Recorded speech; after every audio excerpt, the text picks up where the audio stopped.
Hey, good morning. Welcome to Viking Preparedness. I'm Pastor Joe Fox. So here I sit, right? Gray beard, gray shirt, but I'm not the gray man. I wouldn't be on YouTube if I was. I wouldn't have this beard if I was. I want to talk to you a little bit today about being the gray man, or as someone on my forums recently put it, the gray woman. And what does that mean? Simply put, it means dressing, acting, carrying yourself in a manner that people's eyes pass right over you and don't notice you. There is nothing remarkable about you when you are the gray person, right? And so, there's a lot on the internet about it, and you can do some research and you can do some thinking. It is difficult for Americans to be the gray person because we have this huge sense of individuality, right? And so we want to express ourselves. We want to wear this logo or do our hair this way or, something that makes us stand out and look different from the masses. Not all cultures are like that. In many cultures, there's more of a community mindset culturally.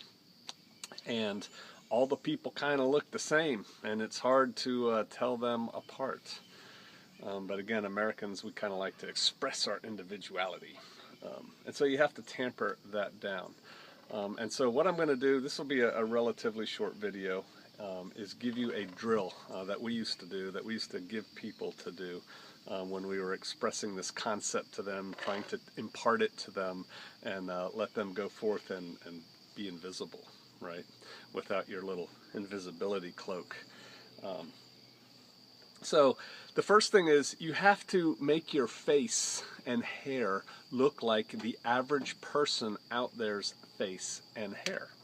Now, what's average? Average depends on where you are in the country, but the thing is you want to not stand out. I mean, that's what gray means, not standing out in any way. And so if you like to take your mustache, even though everybody has mustaches and beards, let's say men, but you like to take yours and, like that with it, yeah, you're going to stand out, right?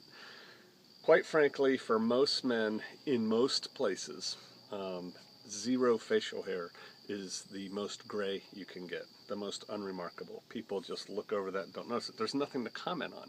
What you want to strive to get to the point of is if someone were to have to describe you later, it would, one, be hard for them to remember you, and two, when they described you, yeah, he's a guy, he's like 5'10" to 6 feet, brown hair, medium build, he's just a dude, right? Or black or Asian or, whatever. Which fits. In some parts of the country, in some parts of cities, being a black person or a white person, or why can't we say yellow person, or an Asian person, that sticks out, right? If I were to walk through downtown Chinatown somewhere, yeah, I'd be that tall white guy, or whatever, the white guy. Or if, where I live in the Ozarks, a black person walked around, they would be noticed. I have a video, Blacks in the Ozarks, Is It Safe? You may want to go watch that if you're black. Generally speaking, yeah, absolutely. But you'd still be noticed because there's just not that many black people that live here. And so here, let's just get to the drill, right? Go to an airport. You have an airport near you. Everybody has an airport near them. Take a notebook and pen. Go sit, because I do this. I learned this drill a long time ago, but I still play the game now.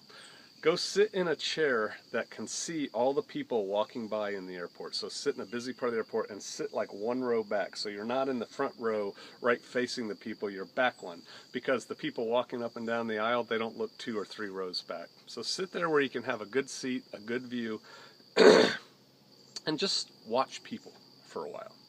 And then I want you to do a couple things. The first thing I want you to do is notice who you notice, right? Because there's thousands of people streaming by you. So notice who you notice. You can do this to a degree at a shopping mall, too. The thing about airports is you get a greater variety of people, typically speaking. But you could do it at a large shopping mall.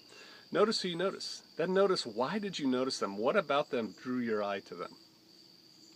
And make notes, right? Because you won't remember all this. There'll be lots of things. You can do, like, yellow shirt,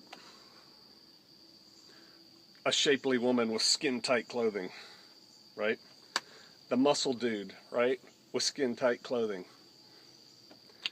The fat guy, huffing and puffing, pulling his cart. You notice him. What are they wearing? How are they acting? What's their body composition look like? Quick story. When a certain unit was newly formed in the military, and they had the mission to go places many times undercover, they did an exercise, and they were going to Korea for an exercise, peacetime exercise. And so their counterintelligence people called the counterintelligence army people in Korea, and they said, hey, we're doing this exercise and we'd like you to help us out. And they said, sure, what do you need? And they said, we are sending 12 guys to Korea. They're going to come into this airport in Korea on this day. And they're coming in on multiple flights and whatever. We would like you to identify these 12 people for us. And they're like, oh, cool. And so they set up in the airport, you know, in the little places where they can see everybody in the airport and you can't really see them. And they took pictures, and this was a while ago, before we had digital imagery and all that stuff. They took pictures of every mildly even suspected guy coming across. And then they went back and they analyzed it, and they're like, okay. And then they called this unit in, and they said, okay, we think we've got it pegged down. And they said, okay, good. Because what this unit wanted, they wanted to see, one, if their guys could sneak in, you know, just in civilian attire and civilian airport in without being detected. And if not, why not? You know, what did they need to change to become the Greyman? And when they went in there, there were pictures of 20 people. Now, they told them to identify 12. There were pictures of 20 people on the wall. And they said, we've narrowed it down to these 20 people, and if we had to, we'd say it was these 12. And they were exactly right. And the counterintelligence people for this unit were shocked. They had all 12 of them. And they said, how did you do that? And they said, do you issue them Reebok tennis shoes? Because that was the deciding factor. They all had just been issued brand new Reebok tennis shoes, and all of the 12 guys were wearing them. But they had a certain look about them, which, you know, I'm not going to get into, but it was different from the norm. And then the joke became, because these were very fit guys, the joke became that we were going to have to start developing a prosthetic belly, right? Like, you know, a rubber tubby belly to put on. Because when you're trying to pose like a businessman, an American businessman, most American businessmen are chunky. Right? They spend a lot of time on airplanes and in meetings sitting on their hiney and eating bad food and drinking way too many drinks. And so they get these bellies on, you know. And a lot of the guys aren't like that. Right? So that was the joke. So they weren't the Greymen. They were the guys walking around. So here's what you do. You go to the airport, notice who you notice and why you notice them. Start making that down. And then here becomes the interesting part. Start noticing who you don't notice. Well, how do you do that? How do you notice who you don't notice? You can do it. You're sitting there, you're kind of splatter visioning the crowd walking by, and you're picking up people, and then you realize that person between those two people you picked up, you didn't even notice them. So focus on them. And then start writing down, how do they carry themselves? What's their physical condition? What's their hair look like? Colors of clothing, how they walk, what they're carrying, yada, yada, yada. Start noticing that.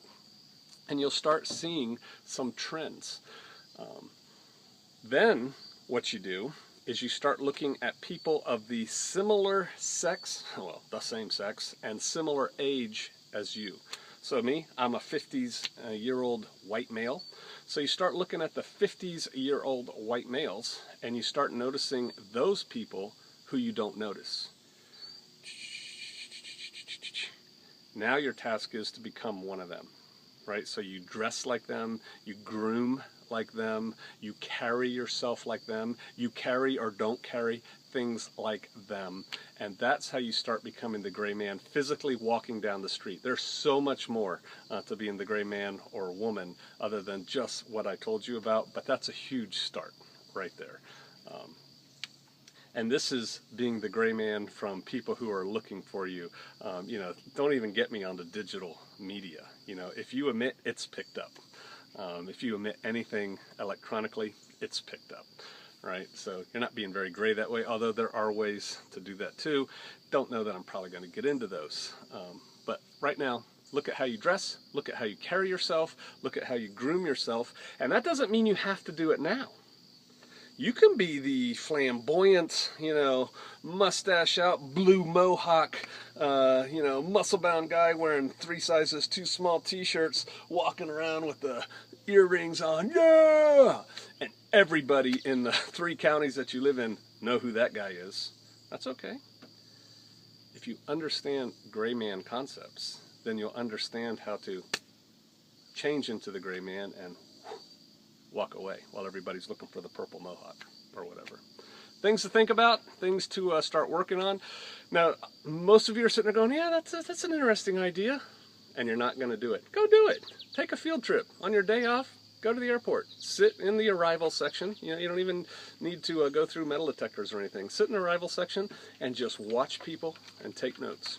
All right, I'll see you out there. Or maybe I won't.